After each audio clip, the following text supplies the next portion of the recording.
Investors, welcome back to our new video. दोस्तों, जो आज हमारी वीडियो का जो टॉपिक रहेगा वो टॉपिक रहेगा एसआईपी वर्सेस लमसम। अगर कभी भी मार्केट में निवेश करने की बात हो तो एक नए निवेशक के पास हमेशा से दोस्तों निवेश करने के लिए दो मुख्य टूल होते हैं। पहला एसआईपी और दूसरा लमसम। एसआईपी अर्थात सिस्टमैटिक इन्वेस्टमेंट प्लान, जिसमें कि व्यक्ति एक मासिक रूप से एक निश्चित राशि, एक फिक्स डेट को, एक फिक्स अमाउंट उसमें निवेशित करता है। दूसरा लमसम, जिसे कि हम लोग एक मुश्त राशि भी कहते हैं। अगर किसी व्यक्ति के पास कभी कभार एक मोटी सी राशि उसके पास कॉर्पस में इकट्ठा हो जाए तो उसे इन्वेस्ट करने के लिए वो लमसम का उपयोग करता है। तो इन्हीं दोनों टॉपिक के बारे में हम आज दोस्तों डिस्कस करेंगे। तो चलिए आज की वीडियो को आगे बढ़ाते हुए डिस्कस करेंगे आज मेन 5 की पॉइंट्स के ऊपर। पहला जो पॉइंट रहेगा वो रहेगा डिफरेंस बिटवीन एसआईपी और लमसम। एसआईपी और लमसम में क्या अंतर होता है। दूसरा, कौन सा जो एक इन्वेस्टर के लिए बेस्ट वे रहेगा इन्वेस्ट करने के लिए, एसआईपी और लमसम। तीसरा, मार्केट सिस्टम को इन्वेस्ट करने के लिए हम कैसे समझे दोस्तों। और चौथा, how to use STP in lump sum, STP को किस तरीके से उपयोग करें। और लास्ट में एक एग्जांपल के द्वारा अपने टॉपिक को समझाने की कोशिश करेंगे। तो सबसे पहले हम दोस्तों इस वीडियो में डिस्कस करेंगे difference between SIP and lump sum. So दोस्तों, जो एसआईपी होती है अर्थात सिस्टमैटिक इन्वेस्टमेंट प्लान, इसमें व्यक्ति हर महीने एक फिक्स डेट को और एक फिक्स अमाउंट हमेशा एक निश्चित रूप से डालता रहता है, जैसा कि हमने पहले वाली वीडियोज में भी डिस्कस किया है। तो एसआईपी का दोस्तों जो सबसे बढ़िया फायदा, सबसे मेन फायदा है वो यही है, इसमें आपको रुपी ऑफ कॉस्ट एवरेजिंग का बेनिफिट मिलता है। अर्थात आप जब एक निवेश कर रहे हो तो हर एक महीने आप जब एक निश्चित राशि उसमें डाल रहे हो तो आपको मार्केट की हर सिचुएशन का, चाहे मार्केट अप हो डाउन हो, सभी का आपको प्रॉपर फायदा मिलता है, जिससे कि आपकी जो कॉस्ट एवरेजिंग है वो औसतन हो जाती है। वहीं पे अगर हम लमसम की बात करें तो अगर मार्केट करेक्ट हो रही है, मार्केट गिर रही है या बढ़ रही है और यदि निवेशक को पता नहीं है और एक अच्छा खासा अमाउंट जैसे कि 1 लाख, 2 लाख या 5 लाख रुपए उसमें निवेश कर रहा है तो उसे नुकसान भी हो सकता है अगर उसे मार्केट का सही ज्ञान नहीं हो। तो एसआईपी और लमसम में मेन अंतर यही है। उसके बाद हम आगे चलते हैं दूसरे पॉइंट के बारे में। नेक्स्ट पॉइंट जिसके बारे में हम जिक्र करेंगे कि which is the best option for investment, कि आप जब भी निवेश शुरू कर रहे हो तो उसके लिए कौन सा अमाउंट सबसे बढ़िया रहेगा, एसआईपी और लमसम। देखिए, अगर आप एक नौकरी पेशा वाले व्यक्ति हैं और आपकी मासिक रूप से एक इनकम हर महीने आ रही है तो आपके लिए एसआईपी ही सबसे बढ़िया ऑप्शन है। लेकिन अगर आप एक बिजनेसमैन हैं और आपकी इनकम का कोई एक परमानेंट सोर्स नहीं है तो कभी कभार आपके पास 50,000, 1 लाख या 2 लाख रुपए आ रहा है तो आपके लिए लमसम का ऑप्शन बहुत बढ़िया है। लेकिन उसमें दोस्तों मार्केट करेक्शंस का काफ़ी ज़्यादा इशू रहता है। तो यही मेन अंतर है। तो आप दोनों में से अपनी सिचुएशन के अनुसार कोई भी फंड में इन्वेस्ट कर सकते हैं। उसके बाद अगर बात की जाए, तीसरा की पॉइंट हमारी वीडियो का है how to understand market system, कि मार्केट के सिस्टम को कैसे समझा जाए। तो जब भी आप एसआईपी के थ्रू मार्केट में निवेश कर रहे हो उसमें तो आपको रुपी ऑफ कॉस्ट एवरेजिंग का फायदा मिल रहा है क्योंकि आप दोस्तों उसमें हर महीने निवेश कर पा रहे हो। लेकिन लमसम के कॉन्टेक्स्ट में आपको कहीं ना कहीं थोड़ी क्रिटिकल थिंकिंग करनी पड़ेगी। क्यों? क्योंकि जब भी मार्केट आपकी अप डाउन हो रही है, मार्केट करेक्शंस उसमें आ रहे हैं, जैसे कि 2019 में 2019 से लेकर 2022 तक आपके पास कोविड-19 की सिचुएशन हुई थी, तो उस समय आपके पास बहुत ही अच्छा मौका था कि आप उसमें एक अच्छा सा अमाउंट उसमें निवेश कर पाए और जिन ने भी उसमें निवेश किया उन्होंने एक अच्छा खासा मुनाफा उठाया।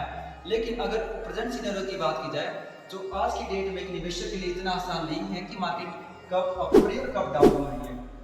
तो मार्केट सिस्टम अगर आपके पास एक अच्छा अमाउंट है, आप निवेश कर सकते हैं मासिक रूप से, तो आप डेफिनेटली गो फॉर एसआईपी। लेकिन अगर आप लमसम को अप्लाई करना चाहते हैं, लमसम को लाइफ में यूज करना चाहते हैं, तो उसके लिए दोस्तों आपको सबसे बढ़िया एसटीपी मोड के थ्रू जाना पड़ेगा। एसटीपी अर्थात सिस्टमैटिक ट्रांसफर प्लान, जिसके बारे में हम आगे 4th पॉइंट में डिस्कस करेंगे।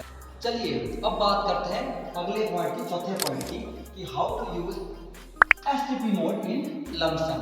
जब भी आप लमसम के रूप में निवेश कर रहे हो तो आपको एसटीपी अर्थात सिस्टमैटिक ट्रांसफर प्लान के द्वारा कैसे निवेश करना है।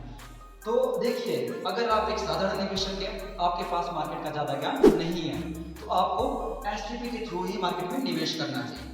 उदाहरण के तौर पर अगर आपके पास एक मुश्त राशि जैसे 5 लाख, 10 लाख या एक छोटे निवेशक को आपके पास 1 लाख, 2 लाख भी राशि हो, तो उसको आपको एसटीपी के थ्रू कैसे यूज करना है।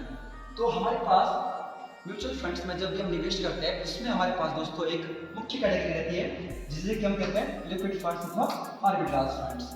तो आप एसटीपी के लिए लिक्विड फंड्स अथवा आर्बिट्राज फंड्स का उपयोग कर सकते हैं। अगर मेरी बात की जाए व्यक्तिगत तौर पर, तो मैं भी लिक्विड फंड्स का एसटीपी के तौर पर उपयोग करता हूँ। कैसे करना है? उदाहरण के तौर पर जैसे आपके पास 5 लाख इनिशियल अमाउंट है, तो आप शुरू में 1-2 लाख रुपए एक मुश्त किसी भी फंड में निवेश करें। उसके बाद जो बाकी बची हुई राशि है उसको आप 30,000, 40,000 करके मार्केट में हर महीने निवेश करते रहे। उससे दोस्तों होगा क्या, जब भी मार्केट में करेक्शंस आएंगे तो आप उनका कॉस्ट एवरेजिंग अच्छे से कर पाएंगे और आप अच्छा फायदा उठा पाएंगे। तो आपको पूरी उम्मीद है, मुझे अभी तक आपको सारी की सारी बात अच्छे से समझ आ चुकी है। अब हम बात करते हैं दोस्तों नेक्स्ट पॉइंट के बारे में, जो हमारा आज का लास्ट पॉइंट है दोस्तों, वो है एग्जाम्पल्स। एग्जाम्पल के थ्रू अगर हम दोस्तों एसआईपी और लमसम को समझने की कोशिश करें तो इसमें क्या बात रहती है। यहाँ पे मैं आपके लिए दोस्तों एक बहुत ही महत्वपूर्ण डाटा लेके आया हूँ, जो कि निफ्टी 50 का डाटा है, top 50 companies of Indian market. उसमें अगर आप रिटर्न देखें एसआईपी और लमसम का दोस्तों, तो पिछले 10 सालों में जो रिटर्न रहा है एसआईपी के थ्रू इन्वेस्टमेंट किसी व्यक्ति ने किया हो, तो 13.75 का रहा है, वहीं पे 13.24 लमसम का रहा है। तो यहाँ पे एसआईपी आगे चल रही है। उसी तरह से 15 साल में भी जो है एसआईपी ने लमसम को बीट किया हुआ है 12%, यहाँ पे केवल 8%।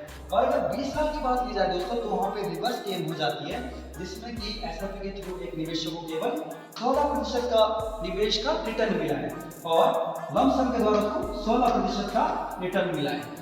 लेकिन दोस्तों ये सुन के आप खुश मत हो जाना कि लमसम जिसके पास अच्छा खासा पैसा है वो अच्छा रिटर्न बनाएगा, ऐसी कोई जरूरी बात नहीं है।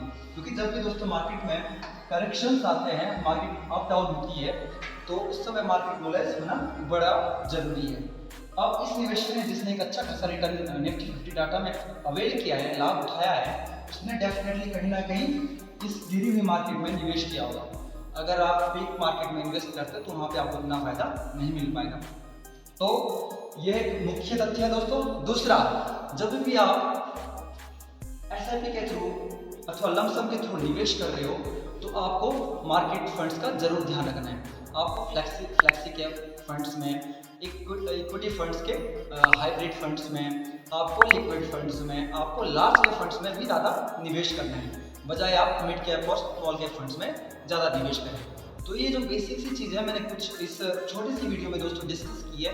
आप इन सभी की पॉइंट्स का अगर ध्यान रखेंगे तो आप अच्छा निवेश करके भविष्य में बहुत अच्छा कॉर्पस क्रिएट कर सकते हैं और अपनी लाइफ को आप बहुत ही शानदार बना सकते हैं।